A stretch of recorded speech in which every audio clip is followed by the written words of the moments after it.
پاکستان میں کراچی میں سعودی کونسلیٹ کی جانب سے پاکستانی حج عمرہ زائرین کے لیے کچھ شرائط نئی بیان کی گئی ہیں۔ نئی تو نہیں ہے لیکن پرانی شرائط کو کچھ بہتر بنانے کے لیے ایک سرکولر جاری کیا گیا ہے۔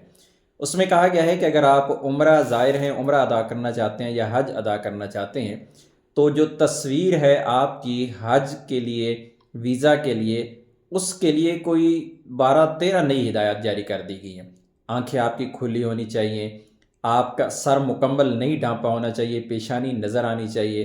اگر آپ نے اینک پہنی ہوئی ہے تو اس میں سے آنکھیں آپ کی کلیئر نظر آنی چاہیے، آپ کی آنکھیں کھلی ہونی چاہیے۔ آپ اس طرف منہ کر کے اپنی تصویر بنوائیں، کیمرے کی طرف ایگزیکٹ آپ کی لوکیشن ہو، کسی قسم کی کوئی تصویر بلر نہیں ہونی چاہیے۔ یعنی تصویر کے حوالے سے بہت سختی کی گئی ہے کہ آپ کی تصویر بالکل واضح ہونی چاہیے، ادروائز آپ کا ویزا ریجیکٹ ہو جائے گا۔